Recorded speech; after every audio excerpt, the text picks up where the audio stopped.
Estimados amigos, estos diálogos fiscales, lo actual y relevante del mundo tributario. Hoy vamos a platicar de los nuevos supuestos de cancelación de los comprobantes fiscales. No se vayan.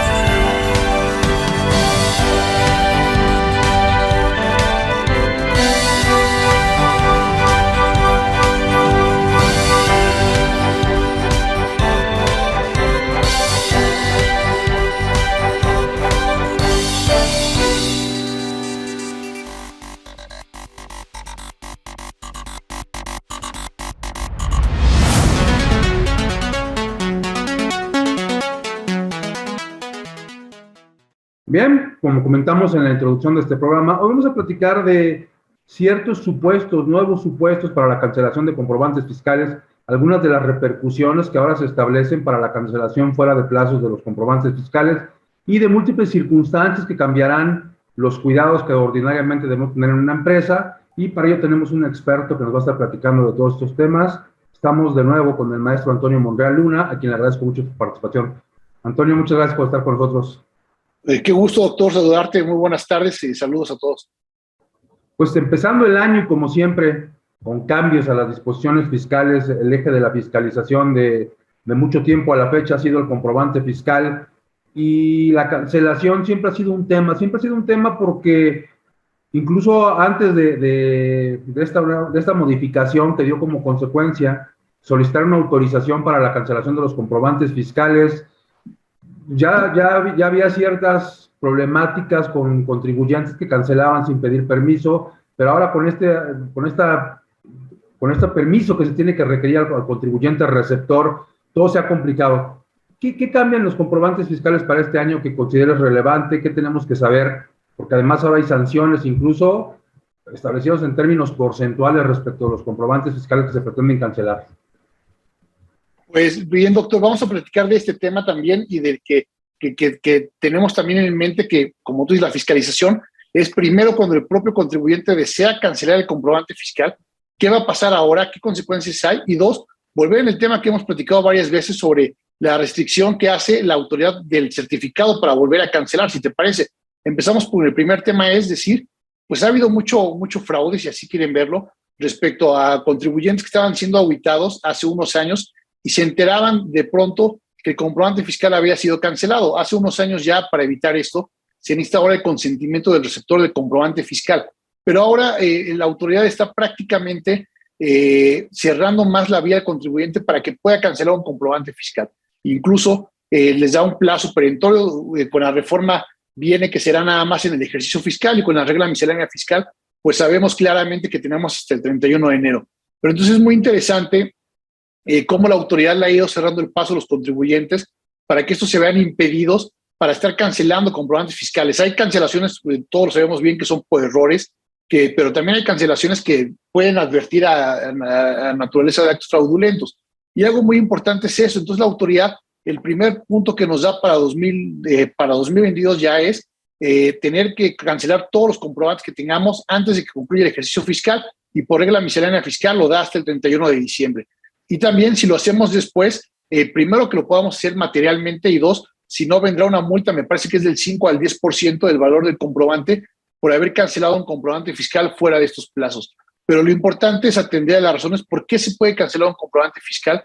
Pues las razones son varias, insisto, desde un comprobante fiscal emitido por algún error por parte del contribuyente, pero sí hay que evitar estos actos donde muchos contribuyentes en las facultades de comprobación, cuando pretendían sostener un acreditamiento o una deducción, pues la autoridad les decía: tu comprobante fue cancelado. Entonces, creo que ese tema ha quedado solventado con la anuencia del otro de parte del comprobante fiscal del receptor, pero pues ahora es un tema muy importante. Eso es lo que más importante que yo veo aquí. Bueno, obviamente, tú lo decías muy bien, doctor, los requisitos para los comprobantes vuelven a ser un poco más, en cuanto a que ya no basta el RFC del receptor, sino también ahora tenemos que señalar su actividad económica o el uso al que le va a dar, que también es un tema por demás interesante. Nosotros debemos de saber, cuando emitimos un comprobante, qué uso le va a dar el receptor del comprobante fiscal. Y por el otro lado, tenemos que volver a señalar por lo menos el código postal del domicilio fiscal. habíamos llegado a una etapa tal de simplificación que nada más teníamos que poner prácticamente el RFC del receptor, y ahora el código se reforma para decir, por lo menos en función del receptor y es algo muy, muy importante, qué uso fiscal le va a dar. Y aquí pues va a ser un tema muy práctico de qué es lo que podemos hacer o cómo podemos nosotros como emisor de comprobante fiscal advertir o preguntarle para qué uso lo va a dar. Por ese sentido, y por el otro, insisto, el tema de cumplir con los requisitos formales. Y aquí viene un tema muy importante porque sabemos nosotros mucho, y hablando, no sé, 10, 15 años, las auditorías eran enfocadas a que si el comprobante fiscal carecía de un requisito formal, la operación no era improcedente, y ahora lo sabemos todos muy bien, el comprobante fiscal puede estar timbrado y cumpliendo todos los requisitos que marca el código y la regla miscelánea, y ahora la autoridad lo que nos dice, lo que hemos explicado muchas veces contigo, doctor, pues el comprobante fiscal es correcto, pero carece de sustancias, carece de materialidad. Entonces estamos pues como en los dos mundos, sabiendo que tenemos que tener un comprobante fiscal expedido correctamente dentro de los plazos legales, y por el otro lado sabemos también que no tenemos que tenemos que tener todos los elementos que sustenten esa operación, porque como lo hemos visto con los criterios de los tribunales y reiteradamente en las auditorías que practica el SAT, y ya parece que lo ponen de cajón, ya no es necesario o ya no es, digamos, indispensable que nada más tengamos el comprobante fiscal, sino ahora tenemos que tener todo lo que ampara el comprobante fiscal. Es más, la autoridad lo maneja como un tema de un documento privado, y en ese sentido, pues aunque tengamos un comprobante fiscal perfectamente timbrado y con todos los requisitos, de nada nos va a dar.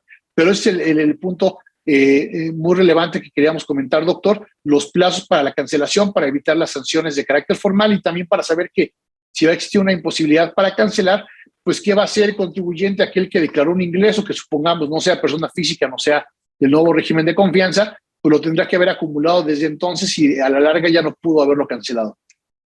Sí, claro, hay una lógica operativa de repente en la cancelación, como bien mencionas, había quien cancelaba comprobantes de operaciones reales, y de repente quien se veía siendo objeto de una facultad de comprobación, cancelaba comprobantes. Se comenzó a pedir esta anuencia que tú dices del receptor, pero ahora además se evitan malas prácticas, o se pretende evitar malas prácticas, como es el hecho de cancelar comprobantes fiscales desde otro tipo de comprobantes, como son los comprobantes secretos con notas de crédito. Pero si te parece, vamos a hacer un corte y regresamos para platicar todos estos cambios que están dando en ello y en las nuevas restricciones a los certificados de sello digital. Vamos a un corte y regresamos. Estamos en Diálogos Fiscales, lo actual y relevante del mundo tributario.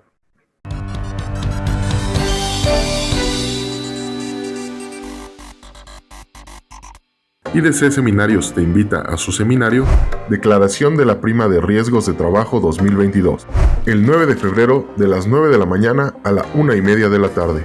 Aprenderemos, entre otras cosas, qué son los riesgos de trabajo según la Ley del Seguro Social y cuáles son las obligaciones patronales en materia de riesgos de trabajo. En las voces de los expertos, la contadora Erika Rivera y la licenciada Nancy Rodríguez. Contáctanos, un seminario que no te puedes perder. ¡Inscríbete!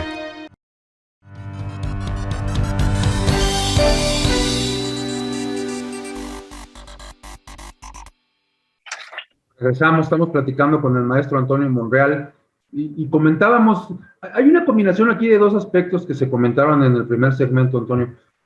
La cancelación, que ahora tiene plazos y que ahora tiene sanciones al exceso en los plazos, y por otro lado, esta ahora definición que se hace de los comprobantes de egreso, las famosas notas de crédito para descuentos, bonificaciones y devoluciones como deducción autorizada, que está para las personas morales, pero que ahora dice solamente puede ser cuando efectivamente se acredite que existe un descuento, una devolución o una bonificación, porque se había dado que para cancelar un comprobante fiscal y no tenerle que pedir permiso al receptor del comprobante, pues emitía un comprobante de egreso y decía ni uno nulifica al otro, y es lo mismo que hacer una cancelación, lo cual es indebido.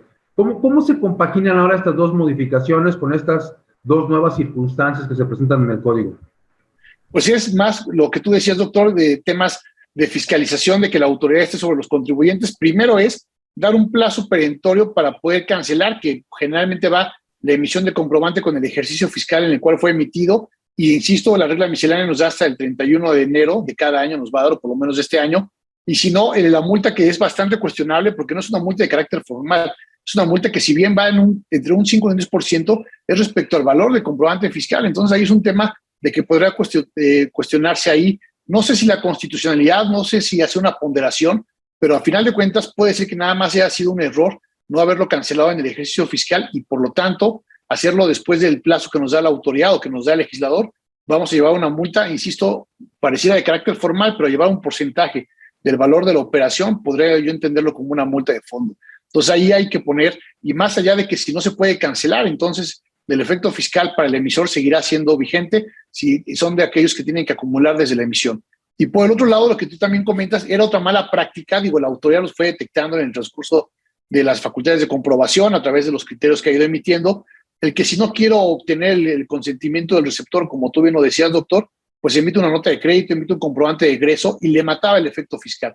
Sin embargo, ahora, hablando de la famosa materialidad, lo que marca el código es que dice que cuando un contribuyente emite una nota de crédito, un comprobante de egreso, para restar, obviamente, a los ingresos que fue declarado, necesita acreditar en facultades de comprobación, así lo marca el código, la materialidad, es decir, tendrá que demostrar el descuento, la bonificación o lo que haya motivado, porque si no, y creo que como tú bien decías, bueno, pues era una mala práctica podría ser los contribuyentes, todo abuso se castiga, y si no lo puedo acreditar yo ante la autoridad, pues ese descuento que hice a través de la nota de crédito, a través del comprobante de egreso que llevaba en la declaración anual, pues no va a tener valor. Creo que la medida es correcta porque también evita muchos fraudes fiscales, pero ahora el tema es el siguiente, y viendo lo que hemos estado viendo en la práctica respecto al tema de materialidad, operaciones y demás, ¿qué tanto voy a tenerle que acreditar a la autoridad cuando yo tenga una nota de crédito, un comprobante de egreso, para poder sustentar ese descuento? Si no hay parámetros claros,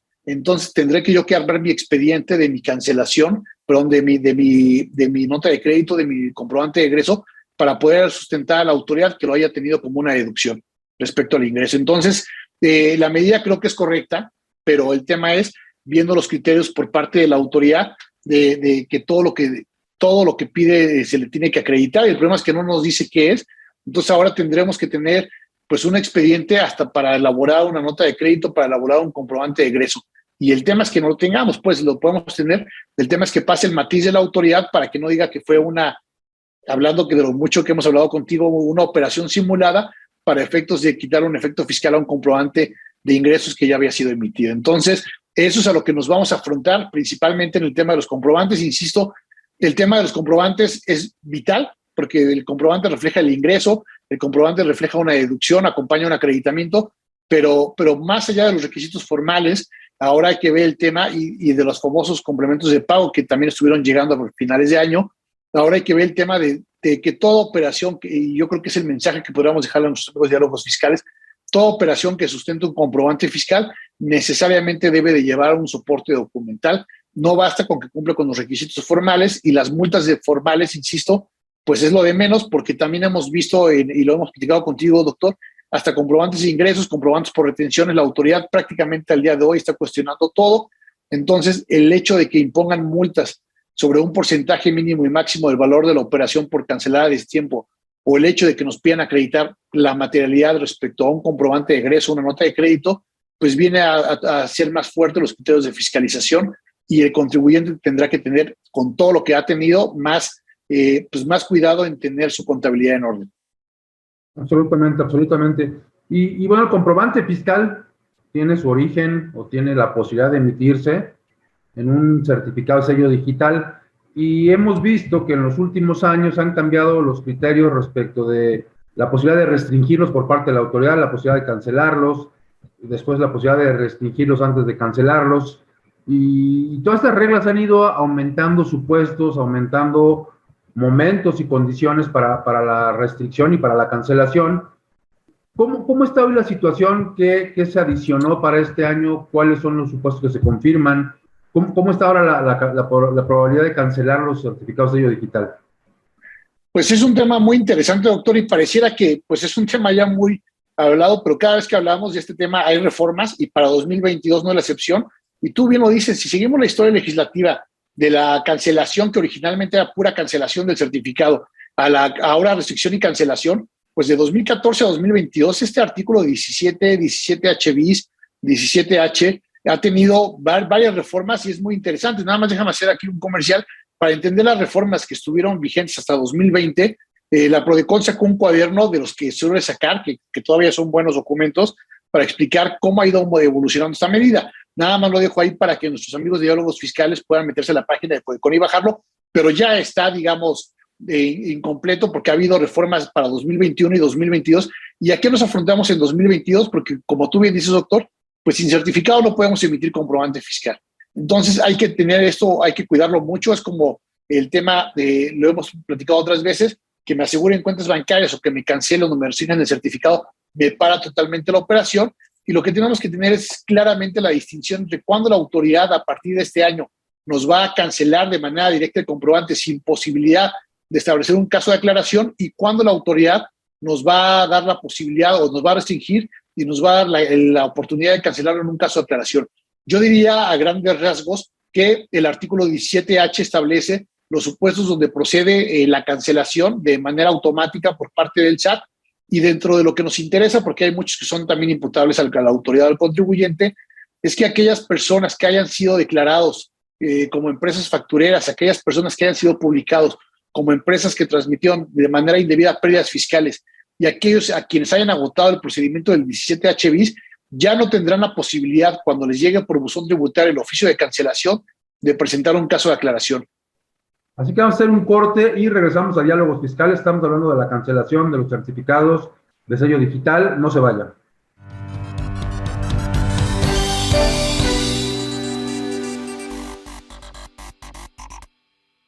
¿Conoces una plataforma de capacitación?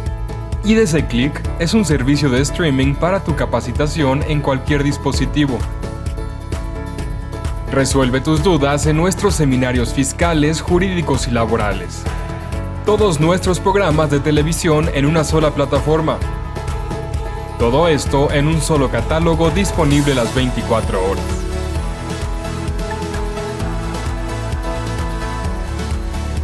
Únete a la familia IDC con la mejor plataforma para una capacitación completa. IDC Click, tu mejor opción.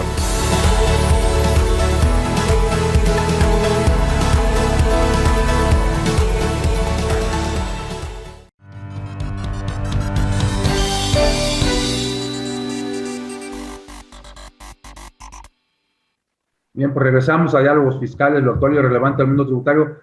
Y perdón, Antonio, te interrumpí precisamente cuando nos decías los cambios para 2022 rompen un poco la estructura de lo que conocíamos. ¿Cómo se da el cambio ahora para esta restricción, cancelación de los certificados? Claro, doctor, hay que hacer la distinción muy clara entre lo que es el 17H y el 17H bis. El 17H, principalmente en los supuestos que comentábamos antes del corte, de aquellas personas que facturaron operaciones inexistentes o que transmitieron de manera indebida pérdidas fiscales, ya no tienen posibilidad de presentar un caso de aclaración para tratar de solventar esa situación. ¿Por qué? Porque antes de la reforma, e incluso lo motiva así el legislador y el propio Ejecutivo en su iniciativa de ley, dice que tomaban este caso de aclaración como un momento más para solventar una situación o un procedimiento anterior que no había sido solventado o atendido debidamente. Es decir, si a mí me cancelaban por ser un NEFO, el comprobante por haber transmitido de manera indebida pérdidas fiscales, yo llevaba todavía mi documentación para acreditar que no estaba en ese supuesto, y ahora el legislador es muy claro y me dice, si estás en estos supuestos, en las fracciones 9 y 10 del 17H, me parece, tú ya nada más tienes que atender a la cancelación del certificado y solamente podrás volver a emitir o solicitar un nuevo certificado cuando aclares tu primer procedimiento. Entonces, ¿esto qué quiere decir? Que aquellas empresas que de manera definitiva y de manera firme ya son NEFOS, de los que tanto hemos platicado contigo en estos programas, doctor, prácticamente no podrán volver a facturar, o también a quien indebidamente llevó a cabo la transmisión de pérdidas fiscales. Yo creo que esto trae un tema de constitucionalidad, porque aunque son dos procedimientos distintos, el 17H tendría la posibilidad de que presentaran un caso de aclaración y no lo es. Ahora vamos, para que vaya habiendo un poco de claridad con nuestros amigos de diálogos fiscales. Ese es el tema de cancelación. Ahora viene el tema de restricción. El tema de restricción es, y a partir de 2020 se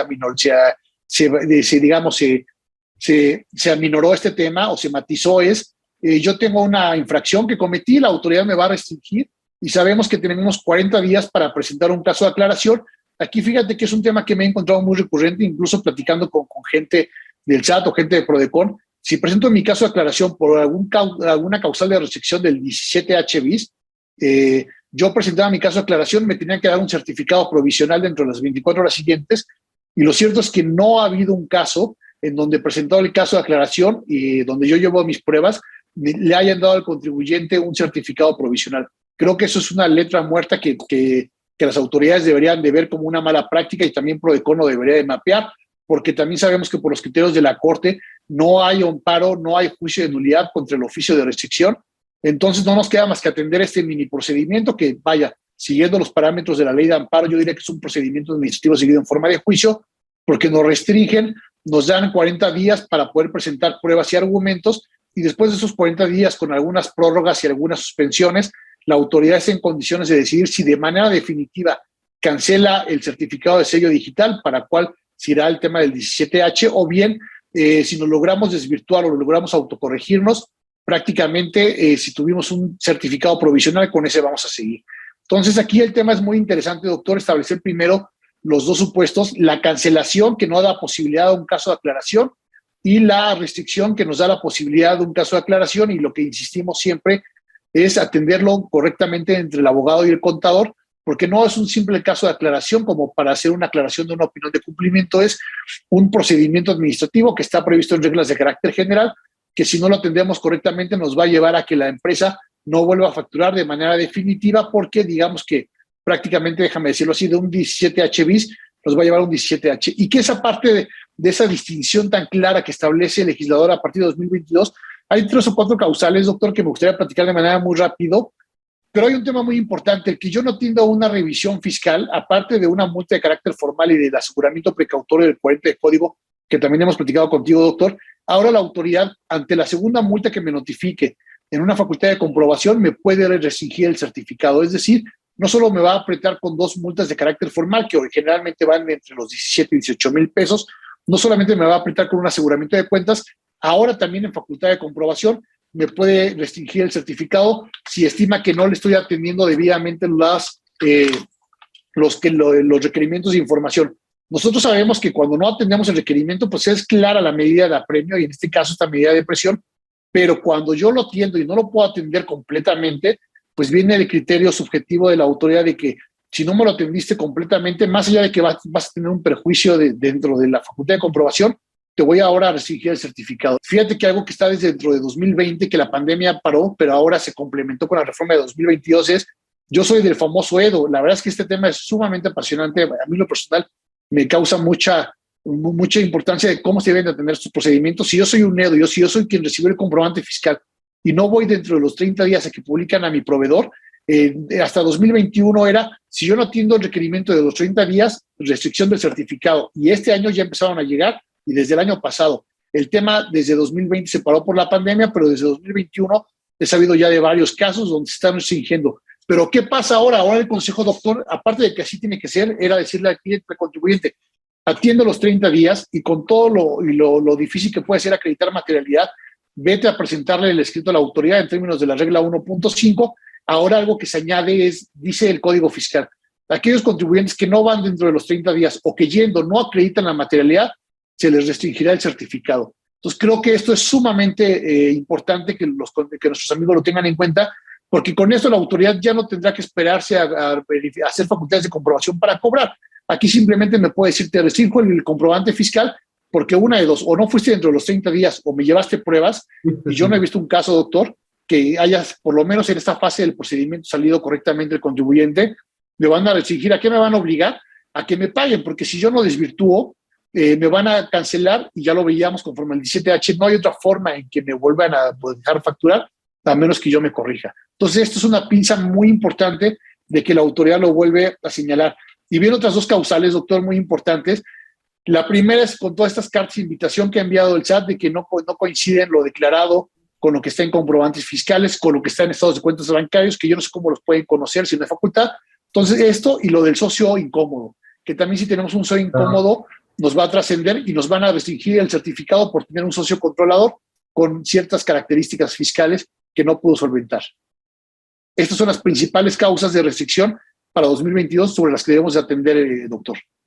Sí, que yo creo que respecto de ellas podríamos incluso hacer casi un programa, otro programa de estos que yo creo que tendremos que hacer, porque son situaciones que se van a presentar de una forma muy cotidiana, tan cotidiana que pueden afectar la economía de una forma importante, y muchas empresas que tuvieron operaciones de estas, que hoy son señaladas como inexistentes, van a tener serios problemas en este tema.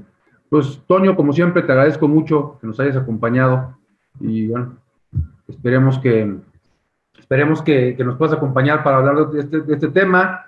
Hay otros temas por ahí que están en la reforma para 2022 que también seguramente tendremos que platicar. Así que bueno, pues muy buen año para ti, muy buen año para toda la gente que nos está acompañando en Diálogos Fiscales, y los esperamos en la próxima emisión de Diálogos Fiscales, lo actual y lo relevante del mundo tributario.